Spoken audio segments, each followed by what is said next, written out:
There are several interesting news stories here in the Philippines, including two different stories of foreigners killed, murdered here in the Philippines. One a couple of weeks ago and one just a few days ago, and other stories as well. So let's get into it. First up from Inquirer.net, Australian couple and a Filipina are found dead in Tagaytay hotel. And just a couple of days ago, this was reported from yesterday, I believe, yes. An Australian couple and a Filipino were found dead in a hotel room in Tagaytay City, their hands and feet bound and their mouths covered with packaging tape. The victims, Australian citizens David Fisk and Lucita Cortez, were discovered along with Mary Jane Cortez. One article I read said that she was a daughter of the couple, I believe. I'm not absolutely positive. And I've waited a day because usually the first news you read about these, there's some inaccuracies. Anyway, they were found by hotel staff who called police at 1:35 p.m. on Tuesday, July 10th. So this is a few days after that. Yeah, Mary Jane was Lucita's daughter-in-law. Information that I had read in other articles said that there was video footage on the site of this hotel of a man, a male, apparently wearing a black hoodie, entering and or exiting that room. And another article I read stated that they didn't think burglary was an issue because many of the personal items were still located in the hotel room. So they don't think robbery, theft was an issue. That's there again. The first articles you read, you don't know if they're factual or not. Many times, even later ones can be not so factual. Anyway, so what would be the cause for somebody to put out a hit on Australian couple? Business deal gone bad? Um, Drug? I don't want to speculate too much, but you have to start wondering why would somebody put a hit out on three people like this? Some personal grudge or something. One of the reasons I recommend to everybody confrontation here in the Philippines and many places in the world can only turn to bad consequences. You don't want to make enemies here. You make enemies of a Filipino, you become an enemy of their family and friends as well. They stick together pretty well. And we can't forget this here. Apparently, Trump has been shot at a rally. I think it was in Pennsylvania. I think the shooter has been killed. A number of people have been injured. I watched a number of clips, and this is all just very newly happening. We don't know a lot of data yet on what's going on there. YouTube says that I am responsible for comments. So just out of respect for everybody, myself and the other viewers, please be respectful in your comments. Here's another case that happened many months ago, but they just found their bodies. Pampanga couple slay, two ex-cops held on gun wraps, and I think an Israeli and a Filipina, the boyfriend girlfriend, and they disappeared. They disappeared a number of months ago, and there's been search for them, and they finally found their bodies. Two former policemen tagged as persons of interest in the abduction murder of a beauty pageant candidate, Geneva Lopez, and her Israeli boyfriend, Yitzhak Cohen, were arrested on Saturday for illegal possession of firearms. A police report obtained by the Inquirer on Sunday identified one of the arrested as a dismissed policeman who earlier executed a sworn statement that he was the middleman Lopez and Cohen met in Capas, Tarlac on June 21 for the 20.5 hectare agricultural land the couple was allegedly buying. So apparently they went off to look at some land they planned on buying. They were kidnapped. The couple's decomposing bodies were found buried in a remote quarry site in Santa Lucia, village in Capas on Saturday morning, 2 weeks after the couple's disappearance on June 21. 2 weeks. I thought it was longer than that. Seized when they arrested this one particular guy, seized a 45 caliber pistol with a magazine loaded with 6 live bullets, a hand grenade. Never had one of those. A fragmentation grade, numerous rounds of ammunition for different calibers of firearms, including 109 pieces of live bullets for caliber 5.56 and 91 piece for 7.62. And that might sound like a lot of bullets to people who haven't been around firearms, but a thousand 22 caliber bullets is nothing. You can shoot through those in a little plinking if you're doing some target practice. You can shoot through 1,000 rounds, no time at all. On June 23rd, Lopez's sister Joni went to the police station here to report the couple's disappearance after they could not be contacted by phone or through their social media accounts. A report by the city police quoted Joni as telling the investigator that Geneva, 26, and Yitzhak, 37, had gone to Tarlac to talk to someone about a parcel of land. Ms. Lopez, Joni, added that prior to the incident, they were informed by her sister that they would both proceed to Capas, Tarlac, to meet or transact with a certain Michael Angelo Guang of Capas, Tarlac, with regard to the land that was pawned to them by Mr. Guang sometime in 2021. Pawned. The report also said the man's mother was ill when Yitzhak loaned him money that had since remained unpaid.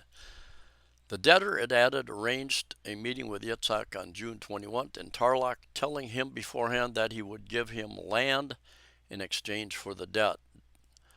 About 12 hours later, Lopez and Cohen supposedly met with Guang. The sport utility vehicle they were using was found ablaze along the uninhabited portion of Cujuanco Road in Cristo Rey village in Capas. The road leads to Armenia, Tarlac City.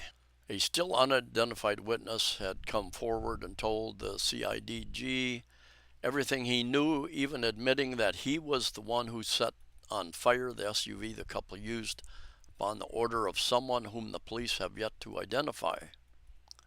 And this would be another example, a warning not to get involved in questionable dealings with others.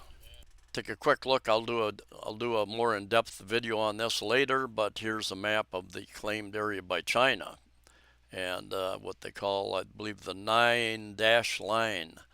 And Vietnam, this is Vietnam's territorial waters, according to China. And the Philippines over here, Mindanao, the Visayas, Palawan Island. So they're claiming this whole area right up to the edge of bordering Palawan, even in the West Philippine Sea. 10-dash line. I thought it was a 9-dash line. Anyway, they're claiming right up to the very shores almost of the Philippines.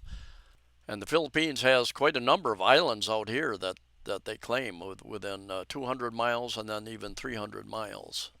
And another article, the Philippines and U.S. to finalize 2 pacts this month. And this has to do with the military. Basically, the Philippines and the United States will hold in Manila, possibly within the month, another 2+2 foreign and defense ministers meeting, finalize previous agreements, including infrastructure commitments at the 9 sites under the Bilateral Enhanced Defense Cooperation Agreement, EDCA. Under EDCA, the 5 original bases are Fort Magsaysay in Nueva Ecija, I'm not sure how to pronounce that, Basa Air Base in Pampanga, Bautista Air Base in Palawan, Abuan Air Base in Cebu, and Lumbia Air Base in Misamis Oriental. But since China escalated expansive activities in West Philippine Sea, and I will do another video focusing on that issue, Both Manila and Washington added Naval Base Camilo Osius in Cagayan, which is on the north end of Luzon, Camp de la Cruz in Isabela, Balabac Island in Palawan, and Lalo Airport in Cagayan. There are international agreements, many through the United Nations, stating what territorial waters go out so long. And the U.S. and other fleets regularly go through international waters to show China that these are international. We have the right to navigate. Ratner reiterated Washington's support for the Philippines as the Chinese embassy in Manila dismissed as a political circus the 2016 arbitral award. The UN declared the territorial waters in the favor of the Philippines in 2016 and rejected Beijing, China's sweeping claim over the South China Sea. Another item that you all should know about if you're planning on visiting in fact, happens in many places of the world, red tide. Red tide. The waters at a popular tourist spot in Palawan has tested positive for red tide. It identified Honda Bay and Puerto Princesa as having tested positive for paralytic shellfish poison. Doesn't sound like too much fun there, does it? Or the toxic red tide. BFAR said that shellfish collected from the coastal waters of Taoist Town and Tagbilaran City in Bohol, Dumanquilas Bay in Zamboanga del Sur, and San Benito Town in Surigao del Norte all tested positive for paralytic shellfish poison. It warned the public that harvesting, selling, buying, and eating of any type of shellfish from these areas are prohibited. The BFAR added that all types of shellfish and small shrimp from these waters are not safe for human consumption. According to BFAR, the fish, squids, crabs are still safe for eating as long as these are fresh, washed thoroughly, and the internal organs removed before cooking. These aren't items I normally eat, so I'm safe. And a little bit of financial news here. The dollar remains, and many other Western currencies remain very high to the peso. $1 equals still above 58 pesos. When I came here in 2015, it was 48.5, so about 10 more pesos per dollar. Now that doesn't sound like a lot, but you add that up across $1,000 and it is substantial. Now, and a lot of Filipinos will mark that, oh, your dollar is worth very much here. But I always tell them, yes, but inflation eats most of it away. So if it wasn't high, we would be in big hurt because of inflation. Another story here, 911 is the emergency number used in many countries across the world. There are other countries that use other numbers as well, not 911. Anyway, 911 has come, a number of years ago, has come to the Philippines with various offices. But this firm opens a head office in Quezon, and emergency response public safety technology firm Next Generation Advanced 911 opened its head office in Quezon. Following Morong is Cebu City, which incorporated the firm's systems also this month. Cagayan de Oro City, which is on the north end of Mindanao, and Alaminos, Pangasinan are next in line for the activation of system. The tech offers real-time data on callers' locations and conditions, aiding first responders in making more informed decisions during emergencies. And I will tell you that many places, like they're posted, they don't post 911. It's not the number that most people would call at the present time anyway. Most people will call a local emergency number. If they need the fire, they'll call the fire department. If they need medical, they'll call an ambulance, some medical service, or they'll go down and flag a jeepney to use as an ambulance if they can't get a hold of an ambulance. More so 9 years ago when I came here. Now I see many more ambulances than I saw 9 years ago. Um, but other emergency numbers, your local numbers is what you really want to know. The 911 people are going to have to call the local people, so that could delay things just a little bit. And you know how it is. You played that game in perhaps grade school, where you're the first person is given a message, and they whisper it to the next person, whisper it, and you whisper it on down a line of people, and by the time it comes out the other end, completely different. So the more people you have in the middle, the less likely you are to get accurate information. Just the way it is. And last but not least, Phil Volks, the agency that tracks earthquakes and volcanoes here in the Philippines, warns of volcanic smog in Taal Volcano, which is on the not so far from Manila, Tagaytay area. And it is rated by one geologist as being one of the most dangerous volcanoes in the world because it is active and so close to, very close to very extremely populated, densely populated areas.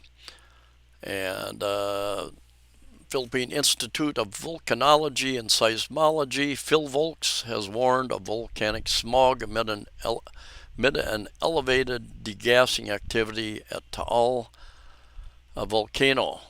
Phil Volk says Taal has been continuously degassing concentrations of SO2, sulfur dioxide, since 2021 and has averaged almost 8,000 tons per day since the start of the year. Possible weakening of the wind in the coming days may lead to the accumulation of SO2 or volcanic smog. It warned that prolonged exposure of volcanic SO2 could cause irritation of the eyes, throat, and respiratory tract. It also advised residents to limit exposure outdoors and wear protection through N95 face masks. Thanks for coming along. Safe travels. And, the Philippines offers just a great experience, whether you're a tourist or an expat. And just stay out of trouble. Stay out of trouble. Don't get yourself in situations that won't come out good for you.